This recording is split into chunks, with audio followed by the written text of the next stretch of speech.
Hey guys, जय हिंद। एक बार फिर से आप सभी का स्वागत है आपकी अपनी फैमिली 24/7 सीए जोन में। तो आज की जो हमारी क्लास है जीके का एक मॉडल पेपर मैं आपके लिए लेकर आया हूँ। कुछ इंपॉर्टेंट क्वेश्चंस एनालाइज करके, प्रीवियस ईयर भी इसमें आपके शामिल है। तो अटेंड करिए इसको और देखिए, एनालाइज करिए अपने आप को कि कितना आप स्कोर कर पाते हो। ऑलमोस्ट यहाँ पे 20 to 21 क्वेश्चंस आपको देखने को मिलेंगे। तो क्लास को स्टार्ट करने से पहले मैं आपको कुछ इस ई बुक के बारे में बता देता हूँ कि किस पर्सन को, किस स्टूडेंट को इस ई बुक को लेना चाहिए। तो अगर आपके जो एंट्रेंस सिलेबस है उसमें रीजनिंग, करंट अफेयर्स जो कि जीके का एक इम्पॉर्टेंट पार्ट है, और mental aptitude, quantitative aptitude, commercial maths या कंप्यूटर, इसमें से अगर एक भी सब्जेक्ट आपके एंट्रेंस सिलेबस में दिया हुआ है तो इस ई बुक में आपको वो सब्जेक्ट का बहुत ही बेहतरीन कंटेंट मिल जाएगा। तो डिस्क्रिप्शन बॉक्स से लिंक है, आप उस चीज़ को अवेल कर सकते हो। एंड बहुत ही मिनिमल सा अमाउंट है, आप अपने आप के लिए इतना अमाउंट तो इन्वेस्ट कर ही सकते हो, रेदर देन कि आप उस अमाउंट से अपना एक प्लेट मोमो खाओ। तो उस एक प्लेट मोमो का त्याग करना है आपको, एंड दैट्स इट। ठीक है, तो इतना तो आप अपनी पॉकेट मनी से ही कर सकते हो। इसीलिए बहुत ही मिनिमल सा अमाउंट रखा है, जिससे आप जो अपने गार्जियंस को परेशान मत करो और खुद से ही ये चीज़ अपने आप को अवेल कर लो, अगर आप थोड़े सा भी सीरियस हो अपने कॉलेज एडमिशन्स को लेकर तो। ठीक है, तो चलिए स्टार्ट करते हैं। बाकी डिस्क्रिप्शन बॉक्स में आपको लिंक मिल जाएगा और 2 मास्टर वीडियोस भी आपको मिलेंगी जो कि सिर्फ और सिर्फ आपके लिए ही होंगी। उसमें जो भी क्वेश्चंस हैं उनका एक्सप्लेनेशन आपको मिल जाएगा। ठीक है, तो चलिए स्टार्ट करते हैं। Question number 1, Kanha national park कहाँ पर है आपको बताना है। और मैं हर टेस्ट में, हर मॉडल पेपर में बोलता हूँ कि अपने आप को एनालाइज करिए, कितने क्वेश्चंस आपके सही हो रहे हैं। कमेंट बॉक्स में हर एक स्टूडेंट का कमेंट आना चाहिए। और सेशन पसंद आए तो लाइक कर दीजिएगा। फैमिली में नए हैं तो फैमिली को अभी सब्सक्राइब करके बेल बटन दबा दीजिए, जिससे आने वाले दिनों में आपको सही इन्फॉर्मेशन हम देते रहेंगे। कुछ भी ऐसा नहीं है कि व्यूज़ के लिए काम करें, हम जो काम करते हैं वो इस चीज़ के लिए कि आपको सही इन्फॉर्मेशन मिले, आपको सही गाइडेंस मिले, आपको जो पढ़ाएं वो रिलेवेंट कंटेंट पढ़ाएं। और उस चीज़ को पढ़ के अगर आप टाइम यहाँ पे हमको दे रहे हो, हमारी क्लास को अटेंड कर रहे हो, तो वो टाइम आपका वेस्ट ना हो, वो टाइम आपका कंज्यूम हो, वो टाइम आपका इन्वेस्ट हो आपके एंट्रेंस एग्ज़ाम की तैयारी में। और जब इन्वेस्टमेंट आप करते हो, उस चीज़ का रिजल्ट आपको आने वाले समय में ज़रूर देखने को मिलता है। तो पूरी कोशिश है आपकी यहाँ पे, जो भी आपको हम करा रहे हैं, जो भी क्लास में ले रहे हैं, जो भी आपको क्वेश्चंस करवा रहे हैं, एमसीक्यूज़ करवा रहे हैं, तो आपका जो एंट्रेंस एग्ज़ाम है उसके रिलेवेंट ही होकर हम आपको सब चीज़ें बताएं, और ऐसी चीज़ें बताएं जो कि आने वाले दिनों में आपको आपके एग्ज़ाम में देखने को मिले। तो ऐसा भी नहीं है कि आप एक क्लास करो। छोटा सा मैं आपको थोड़ा सी चीज़ बता देता हूँ, बाकी यहाँ पे कंटिन्यू करते हैं क्लास को। कि ऐसा भी नहीं है कि आप सोचो कि एक क्लास करके और फिर उसके बेसिस पे हमें जज करो। ठीक है, जितनी भी क्लासेस हैं, जीके अगर आ रही है तो हम प्लेलिस्ट को मेंटेन कर रहे हैं अपनी। ठीक है, हर एक टॉपिक को छू रहे हैं, जहाँ जहाँ से क्वेश्चंस बनते हैं हर एक टॉपिक कवर कर रहे हैं, हर एक फील्ड को टच कर रहे हैं। 360 डिग्री नॉलेज वहाँ पे जो भी जीके के पोर्शन में इंपॉर्टेंट टॉपिक्स हैं उनको कवर करने की कोशिश कर रहे हैं। तो हर एक आप क्लास को करिए, तब देखिएगा कि आपका जो रिज़ल्ट है वो किस तरीके से बनता है, आपको चीज़ें देखने को मिलती हैं। आप ही वो बनोगे जो वहाँ पे कंपटीशन को बढ़ाओगे, अगर आप अच्छी तैयारी करते हो, हर एक सेशन को अटेंड करते हो, हर एक क्लास को कंप्लीटली, और करने के बाद, क्लास को करने के बाद रिवाइज करते हो। एक चीज़ बस मैं आपको और बता दूं कि यहाँ पे जैसे ही आप, जैसे सपोज आपने ये क्लास कर रहे हो, ठीक है, आपके कुछ क्वेश्चन सही होंगे, आपके कुछ क्वेश्चन गलत होंगे, ठीक है, कोई बात नहीं। लेकिन जब आप दोबारा इस क्लास को करें तो रिवीजन पर्पज़ से करिए, और तब आपको आंसर्स भी पता हो जाएंगे। अभी जब क्लास करोगे तो जब दोबारा आप क्वेश्चन, ये वीडियो जब देखें, ये क्लास जब करें, तो वहाँ पे अपने आप को देखें कि ये क्लास मैंने कर रखी है, तो अब मेरे कितना क्वेश्चन सही हो रहे हैं। जब तक आपका हर एक क्वेश्चन सही ना हो जाए, तब तक आप लोग उस क्लास को रिवाइज करते रहिए, रिवाइज करते रहिए। यही एकमात्र तरीका है जिससे जब आपके सामने क्वेश्चंस आएंगे, आपके एग्ज़ाम में जब आप बैठे होगे, आपके सामने ओएमआर और क्वेश्चन पेपर होगा, तब आपके सामने जो क्वेश्चन आएंगे तो आपको कन्फ्यूजन नहीं होगा। ठीक है, तो revision is very very must to all of you. ऐसा नहीं है कि आप एक बार क्लास देखो और भूल जाओ। ठीक है, तो फिर आपके दिमाग से भी वो चीज़ें भूल जाएंगी, दिमाग भी आपका भूल जाएगा। तो ऐसा नहीं करना है, रिवीजन करते रहिए। तो चलिए, बहुत बोल लिया। जिसको समझना था उसने समझ लिया, और जिसको नहीं समझना था तो उसने तो यही समझा कि बहुत बोलते हैं सर। ठीक है, बट जो भी बोलता हूँ यार, सब आपको समझाने के लिए, जिससे आप एक चीज़ समझ पाओ कि हाँ कैसे कैसे क्या क्या करना है, क्योंकि एक्सपीरियंस है यार। ठीक है, और तभी मैं चीज़ें आपको बताता हूँ कि ये चीज़ें होंगी, अगर आपने उस चीज़ को फॉलो नहीं किया तो। चलिए स्टार्ट करते हैं, और अब यहाँ पे हम क्वेश्चंस और आंसर यहाँ पे करते रहेंगे। आप देखते रहिएगा कितने क्वेश्चंस आपके सही हुए। क्लास खत्म होने के बाद उस चीज़ को कमेंट बॉक्स में कमेंट करके ज़रूर बताइएगा अपना स्कोर। तो अगर आपने इस क्वेश्चन नंबर 1 का ऑप्शन चुना है मध्य प्रदेश, तो येस यू आर राइट। आगे बढ़ते हैं। नेक्स्ट यहाँ पे हम देखते हैं question number 2, right to education implemented. ठीक है, यहाँ पे ध्यान रखना है क्वेश्चन में पूछा क्या जा रहा है। राइट टू एजुकेशन इम्प्लीमेंट कब हुआ, इम्प्लीमेंट कब हुआ ये आपसे पूछा जा रहा है। तो ध्यान रखना है यहाँ पे आपको, इम्प्लीमेंट की अगर बात आएगी तो 2010 आपका सही आंसर बनेगा। आया कब, तो आया 2009 में, बट इम्प्लीमेंट कब हुआ, लागू कब हुआ, came into effect on April के मंथ में, ये जो है इफेक्ट में आया था, इम्प्लीमेंट हुआ था 2010 में। आगे बढ़ते हैं। नेक्स्ट हमारा क्वेश्चन नंबर 3 है, Teri Taal is the folk dance of. जो तेरी ताल है फोक डांस है, ये किस स्टेट से रिलेटेड है, यहाँ पे आपसे ये पूछा जा रहा है। ऑप्शंस आपकी स्क्रीन पर है, राजस्थान, बंगाल, बिहार या फिर उत्तर प्रदेश। तो तेरी ताल की अगर हम बात करें, इसका जो सही ऑप्शन आपका बनेगा वो बनेगा राजस्थान। याद रखना है, इंपॉर्टेंट है। नेक्स्ट यहाँ पे देखते हैं, दादा साहेब फाल्के अवार्ड जो है वो आपका किस फील्ड से रिलेटेड है। तो ये फील्ड्स आपके सामने कुछ इस तरीके से हैं, म्यूज़िक, सिनेमा और टीवी और ड्रामा। तो किस फील्ड से रिलेटेड है आपका दादा साहेब फाल्के अवार्ड, 2021 में किसको मिला, रजनीकांत को जी को। याद रखना है आपको ये भी, ठीक है। तो अगर हम बात करें तो ये आपका सिनेमा से रिलेटेड है। नेक्स्ट यहाँ पे चलते हैं, क्वेश्चन नंबर आपसे पूछ रहा है, विच soil is required for the production of cotton. Cotton के लिए, कपास की खेती के लिए कौन सा मिट्टी की ज़रूरत पड़ती है, किस टाइप के मिट्टी की ज़रूरत पड़ती है। ऑप्शंस आपकी स्क्रीन पर कुछ इस तरीके से हैं, बताइए।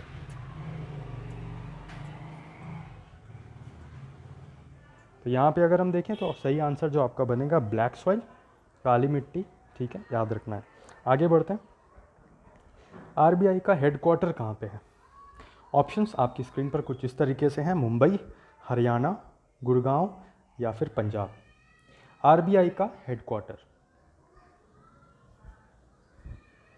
तो आरबीआई के हेडक्वार्टर की अगर हम बात करें, आपको ध्यान रखना है मुंबई में है, याद रखना है। आगे बढ़ते हैं। नेक्स्ट क्वेश्चन आपसे पूछ रहा है, वर्ल्ड लार्जेस्ट स्टेडियम, वर्ल्ड का लार्जेस्ट स्टेडियम कौन सा है। नरेंद्र मोदी स्टेडियम, सरदार वल्लभ भाई पटेल क्रिकेट स्टेडियम या फिर बोथ ए एंड बी या फिर नन।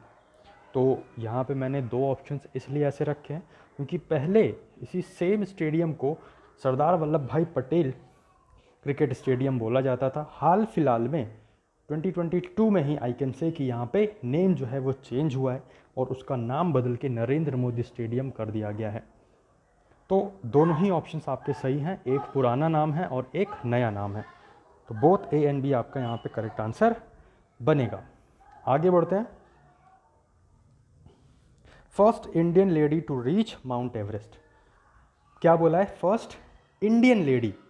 अगर यहाँ पे लिखा होता फर्स्ट लेडी, तब आपका जो ऑप्शन ए है जुंको ताबे वो करेक्ट होता, फर्स्ट वुमेन की बात करें तब। लेकिन फर्स्ट इंडियन लेडी जब आपसे पूछ रहा है तो याद रखना है यहाँ पे जो ऑप्शंस हैं उसके हिसाब से बछेंद्री पाल जो है आपका करेक्ट आंसर बनेगा। Got that. Moving on. Next question is asking you कि गूगल के सीईओ कौन है। वेरी इजी क्वेश्चन, आप सभी को पता होगा। गूगल के सीईओ सुंदर पिचाई, नाम याद रखना है, याद भी होगा ऑलरेडी आप सभी को। मूव ऑन करते हैं नेक्स्ट क्वेश्चन पर। In which layer of atmosphere does weather activities take place. आप सभी को पता है कि हमारे पास जो एटमॉस्फेयर है उसमें डिफरेंट लेयर्स हैं। तो डिफरेंट लेयर्स में वो कौन सी लेयर है जहाँ पे वेदर एक्टिविटीज़ होती हैं, वेदर एक्टिविटीज़ होती हैं। याद रखना है ट्रोपोस्फेयर इज द लेयर, ठीक है। Option A is your right answer. Moving on. The Jungle Book was written by, Jungle Book किसके द्वारा लिखी गई है। आई थिंक आपको पता होगा। तो अगर आपने इस क्वेश्चन का आंसर चूज किया है ऑप्शन सी, तो yes you are right, Rudyard Kipling. क्या, रुडयार्ड किपलिंग यहाँ पे आपका सही ऑप्शन बनेगा, जंगल बुक के राइटर का नाम। आगे बढ़ते हैं। हैरी पॉटर की जो सीरीज़ है उसके राइटर का नाम, उसके ऑथर का नाम, रुडयार्ड किपलिंग, विलियम शेक्सपियर, जेके रोलिंग या फिर नन। तो अगर हम यहाँ पे देखें इस क्वेश्चन का जो आपका सही आंसर बनेगा वो बनेगा जेके रोलिंग। याद रखना है, कंफ्यूज नहीं होना है। द जंगल बुक और हैरी पॉटर की सीरीज़ में the Jungle book Rudyard Kipling और जो यहाँ पे आपका हैरी पॉटर सीरीज़ है वो जेके रोलिंग ने लिखी है। विलियम शेक्सपियर का जन्म जो है कहाँ पे हुआ था? जर्मनी, न्यूयॉर्क, यूके या फिर यूएसए। विलियम शेक्सपियर का जो जन्म हुआ था वो कहाँ पर हुआ था? तो याद रखना है यूके, ब्रिटेन में इनका जन्म हुआ था। ओके, आगे बढ़ते हैं। स्टुअर्ट करके एक प्लेस था, वहाँ पे इनका जन्म हुआ था। नेक्स्ट हम देखें the welfare definition of economics.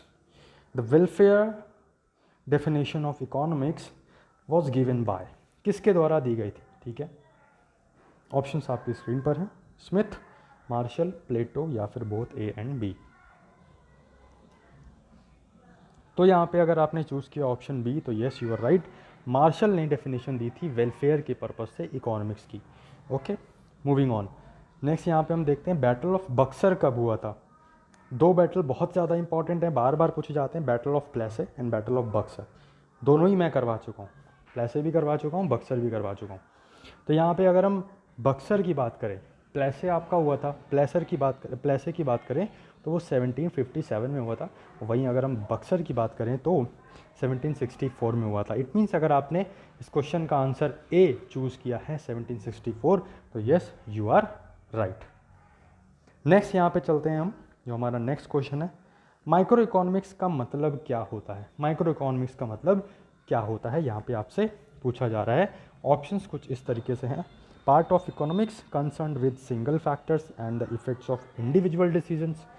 Option B, part of economics concerned with single factors and the effects of all decisions.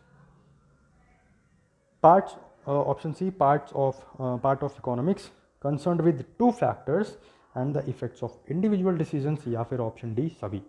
तो यहाँ पे अगर आप थोड़ा सा ध्यान दोगे तो माइक्रो इकोनॉमिक्स का मतलब होता है option number A, part of economics concerned with single factors and the effects of individual decisions. आगे बढ़ते हैं। अर्थ की वॉल्यूम कितनी है, यहाँ पे आपको ये बताना है। अर्थ की वॉल्यूम, ऑप्शंस आपकी स्क्रीन पर हैं। तो अगर आपने एक बार भी देखा होगा अर्थ की वॉल्यूम का कि हाँ इतना होती है, इतना उतना होती है, तो आप इस ऑप्शन से ही देखकर बता सकते हो। मैंने ऑप्शंस भी बहुत इजी रखे। तो अब आप लोग ध्यान रखिएगा कि 1.083 और आगे 21 भी है, इसको शॉर्ट करके 1.083 भी दिया जा सकता है, जो कि ऑप्शन बी यहाँ पे करेक्ट आंसर है। 10 की पावर 12 है और जो किलोमीटर है वो क्यूब में है। ठीक है, kilometre cube. Okay, moving on. Next question आपसे पूछ रहा है कि जो यहाँ पे आपको ग्रैंड इनोवेशन का कॉन्सेप्ट देखने को मिलता है, ग्रैंड इनोवेशन चैलेंज, ये किसके द्वारा स्टार्ट किया गया था, ये पूछा गया था आपसे। तो नीति आयोग, प्रेसिडेंट, पार्लियामेंट या फिर कांग्रेस। तो यहाँ पे अगर हम इस क्वेश्चन का आंसर देखें तो अगर आपने चूज़ किया है grand innovation started by NITI Aayog option A, तो आपका करेक्ट आंसर है ऑप्शन ए। ठीक है, आगे बढ़ते हैं। नेक्स्ट क्वेश्चन आपसे पूछ रहा है ओल्डेस्ट वेदा कौन सा है?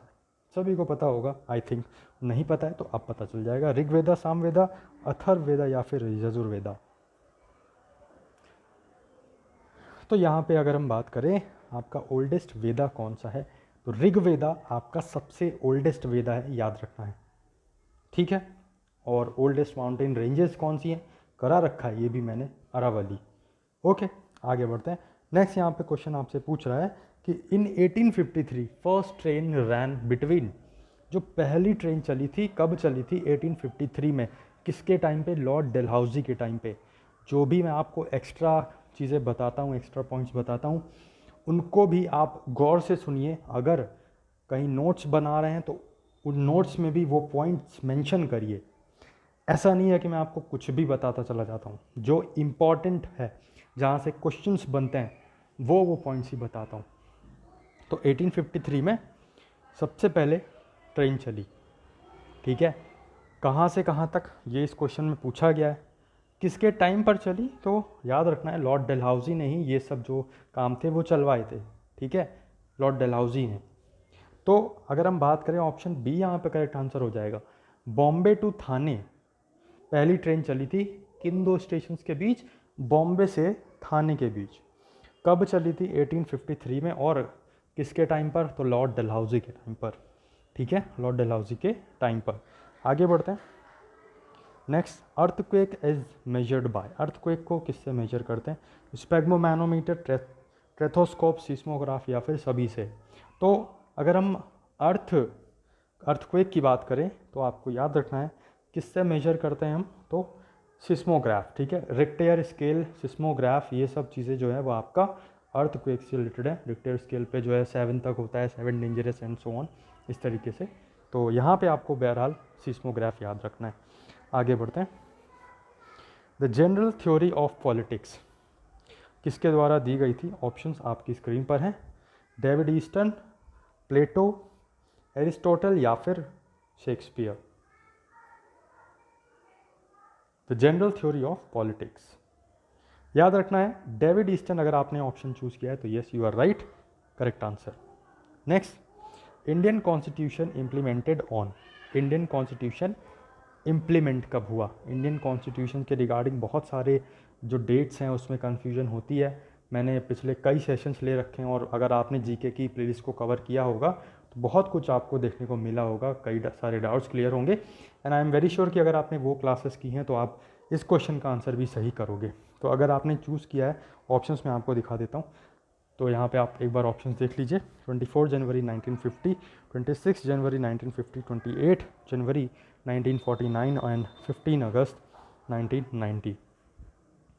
तो अगर आपने क्लासेस अटेंड करी हैं तो आप देखिए कि कितना रिवाइज है, कितना आपको याद है और कितना आप करेक्ट ऑप्शन पे चूज़ कर रहे हो, ठीक है, कितना आपका माइंड चल रहा है। उसी हिसाब से आप फर्दर जो है एनालाइज करते हुए, ये सब चीज़ें आप एनालाइज करोगे जब, और तब अपनी तैयारी में इम्प्लीमेंट करोगे कि हाँ बॉस मेरा ये सेक्शन कमज़ोर आ रहा है, मैं उस क्लास को खोलूँ और उस क्लास को फिर से रिवाइज़ करूँ, 4 बार देखूँ, 5 बार देखूँ, लेकिन रिवाइज़ ऐसे करूँ कि वो रट जाए। ये जज्बा और ये माइंड मैप जब आपका चलेगा ना, तब आप एक बेहतरीन तैयारी कर पाओगे। जो भी पढ़ोगे भूलोगे नहीं फिर कभी। तो यहाँ पे सही ऑप्शन आपका क्या बन जाएगा, 26 जनवरी 1950 को इम्प्लीमेंट हुआ था, ठीक है, इम्प्लीमेंट हुआ था, याद रखना है आपको, इंडियन कॉन्स्टिट्यूशन। आगे बढ़ते हैं। नेक्स्ट यहाँ पे आपसे पूछ रहा है मोपला रिबेलियन कब हुआ था। ऑप्शंस आपकी स्क्रीन पर है, 1921, 1929, 1980 या फिर 1909। सिपॉय म्यूटिनी अगर आपसे पूछे, याद रखिएगा 1857 में हुआ था। वहीं अगर यहाँ पे बात करें मोपला रिबेलियन की तो 1921 is your right answer. Next हम देखते हैं फुल फॉर्म ऑफ HTML। यहाँ पे आपसे पूछ रहा है hyper text markup language, hyper text making language, hyper tension mark language या फिर हाई टेक्चुअल मार्किंग लिंक। तो अगर आपने यहाँ पे HTML का फुल फॉर्म चूज़ किया है option A, that is hyper text markup language, तो येस यू आर राइट। तो कमेंट बॉक्स में कमेंट करके ज़रूर बताइएगा कि आपका कितना स्कोर बना। बाकी ई बुक के बारे में मैंने आपको सब बता ही दिया है, डिस्क्रिप्शन बॉक्स से आप जाके चेकआउट कर सकते हो। ज़्यादा सोचा विचारी मत करिए क्योंकि अब बहुत ही कम टाइम बचा है और इतना तो आप अपने लिए कर ही सकते हो और इतना आपको करना ही चाहिए, है ना, क्योंकि आपका जो कॉलेज है, जो आपका एडमिशन होगा, अच्छे कॉलेज में आपको एडमिशन चाहिए तो उसके लिए मेहनत तो करनी पड़ेगी, ठीक है। बाकी यहाँ पे अगर फैमिली में है तो फैमिली को आप सब्सक्राइब करके बेल बटन ज़रूर दबा दीजिए ताकि आने वाले दिनों में आपको सभी अपडेट्स और सभी करेक्ट इन्फॉर्मेशन और रिलेवेंट क्लास आपको टाइम टू टाइम मिलती रहे। कुछ भी कन्फ्यूजन डाउट है तो आप हमें इंस्टाग्राम पे या फिर हमें मेल भी कर सकते हैं। टेलीग्राम ग्रुप जरूर ज्वाइन कर लीजिए, वहाँ पर हम छोटी से छोटी इन्फॉर्मेशन देते रहते थे जिससे आपको सब चीज़ें अपडेट मिलता रहेगा। आज की क्लास में फ़िलहाल इतना ही, मिलते हैं नेक्स्ट क्लास में कुछ नए इंपॉर्टेंट क्वेश्चन के साथ। तब तक के लिए क्लास कैसी लगी अपना प्यार ज़रूर दिखाइए क्लास को लाइक करके, क्योंकि उसी से हमको मोटिवेशन मिलता है। अपने दोस्तों में शेयर करिए, अपने फ्रेंड्स सर्कल में शेयर करिए और क्लास को सपोर्ट करिए, क्योंकि इतना तो आप कर ही सकते हो अगर हम आपके लिए इतना कर रहे हैं, अपना टाइम दे रहे हैं और आप लोगों के लिए फ्री ऑफ कॉस्ट सब चीज़ें अवेल कर रहे हैं। तो चलिए मिलते हैं नेक्स्ट सेशन में। टिल देन अपना ख्याल रखिए, अपने घर वालों का ख्याल रखिए और बने रहिए, रिवीजन करते रहिए। Revision is very must and very important for all of you. Bye bye, take care, जय हिंद, जय भारत।